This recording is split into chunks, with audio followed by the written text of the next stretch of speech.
ನಮಸ್ಕಾರ, ವಿಕೆ ಡಿಜಿಟಲ್ ನ್ಯೂಸ್ಗೆ ಸ್ವಾಗತ.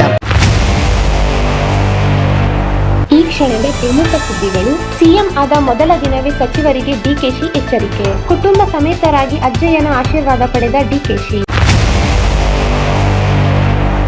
ಎಲ್ಲ ವೀಕ್ಷಕರಿಗೆ ನಮಸ್ಕಾರ, ವಿಕೆ ಡಿಜಿಟಲ್ ನ್ಯೂಸ್ಗೆ ಸ್ವಾಗತ. ನಾನು ಸಂಧ್ಯಾ. ಸಿಎಂ ಆದ ಮೊದಲ ದಿನವೇ ಸಚಿವರಿಗೆ ಡಿಕೆಶಿ ಎಚ್ಚರಿಕೆ. ಮುಖ್ಯಮಂತ್ರಿಯಾಗಿ ಅಧಿಕಾರ ವಹಿಸಿಕೊಂಡ ಮೊದಲ ದಿನವೇ ಡಿಕೆ ಶಿವಕುಮಾರ್ ಅವರು ತಮ್ಮ ಸಂಪುಟದ ಸಹೋದ್ಯೋಗಿಗಳಿಗೆ ಮತ್ತು ಪಕ್ಷದ ನಾಯಕರಿಗೆ ಅತ್ಯಂತ ಕಠಿಣ ಸಂದೇಶ ರವಾನಿಸಿದ್ದಾರೆ.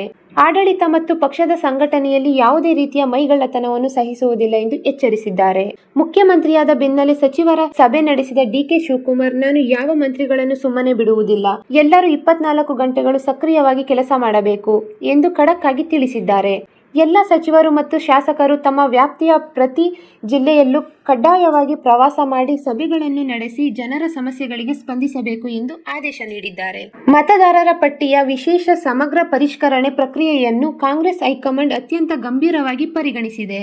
ಎಸ್ಐಆರ್ ವಿಚಾರದಲ್ಲಿ ದೊಡ್ಡ ಸಮಸ್ಯೆ ಇದೆ, ಇದನ್ನು ಯಾರು ಹಗುರವಾಗಿ ಪರಿಗಣಿಸುವಂತಿಲ್ಲ ಎಂದು ಎಚ್ಚರಿಸಿರುವ ಸಿಎಂ, ಚುನಾವಣಾ ವ್ಯವಸ್ಥೆಯ ಈ ಪ್ರಮುಖ ಪ್ರಕ್ರಿಯೆಯ ಕಡೆಗೆ ನಾಯಕರು ಹೆಚ್ಚಿನ ಗಮನ ಹರಿಸಬೇಕು ಎಂದು ಸೂಚಿಸಿದ್ದಾರೆ.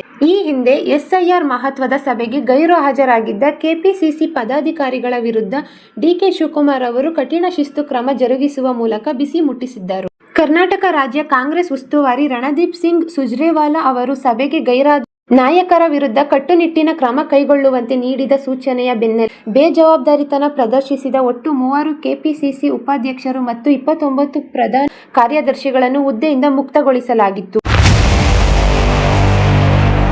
ಕುಟುಂಬ ಸಮೇತರಾಗಿ ಅಜ್ಜಯ್ಯನ ಆಶೀರ್ವಾದ ಪಡೆದ ಡಿಕೆಶಿ. ಸಿಎಂ ಆಗಿ ಪ್ರಮಾಣ ವಚನ ಸ್ವೀಕರಿಸಿದ ಬೆನ್ನಲ್ಲೇ ಡಿಕೆ ಶಿವಕುಮಾರ್ ಅವರು ನಾಗರಬಾವಿಯಲ್ಲಿರುವ ಅಜ್ಜಯ್ಯನ ಶಾಖಾ ಮಠಕ್ಕೆ ಕುಟುಂಬ ಸಮೇತರಾಗಿ ಭೇಟಿ ನೀಡಿದ್ದರು. ಸತತ 2-15 ಗಂಟೆ ಅಜ್ಜಯ್ಯನ ಜೊತೆ ಮಾತುಕತೆ ನಡೆಸಿದರು. ಮುಂದಿನ ರಾಜಕೀಯ ನಡೆ, ಆಡಳಿತ ಸೇರಿದಂತೆ ಹಲವು ವಿಚಾರಗಳ ಬಗ್ಗೆ ಮಾತುಕತೆ ನಡೆಸಿದರು. ಬಳಿಕ ಅಜ್ಜಯ್ಯನ ಆಶೀರ್ವಾದ ಪಡೆದು ತೆರಳಿದರು.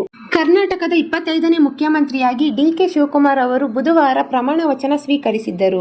ತಳಮಟ್ಟದ ಹೋರಾಟದಿಂದ ಪಕ್ಷವನ್ನು ಕಟ್ಟಿ ಬೆಳೆಸಿದ ಕನಕಪುರ ಬಂಡೆ ಎಂದೇ ಹೇಳುವ ಡಿಕೆ ಶಿವಕುಮಾರ್ ಅವರು ಕರ್ನಾಟಕದ ಸಿಎಂ ಆಗಿ ಅಧಿಕಾರದ ಚುಕ್ಕಾಣಿ ಹಿಡಿದಿದ್ದಾರೆ.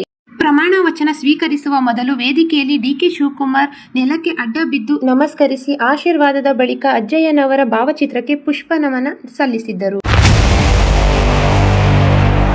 ಇದು ಈವರೆಗಿನ ಸುದ್ದಿಗಳು. ಮತ್ತಷ್ಟು ಸುದ್ದಿಗಳಿಗಾಗಿ ನೋಡ್ತಾ ಇರಿ ವಿಕೆ ಡಿಜಿಟಲ್ ನ್ಯೂಸ್. ವೀಕ್ಷಕರೇ, ವಿಕೆ ಡಿಜಿಟಲ್ ನ್ಯೂಸ್ ಯೂಟ್ಯೂಬ್ ಚಾನಲ್ ಅನ್ನು ಲೈಕ್ ಮಾಡಿ, ಸಬ್ಸ್ಕ್ರೈಬ್ ಮಾಡಿ ಮತ್ತು ಹೆಚ್ಚಿನ ಜನರಿಗೆ ಶೇರ್ ಮಾಡಿ.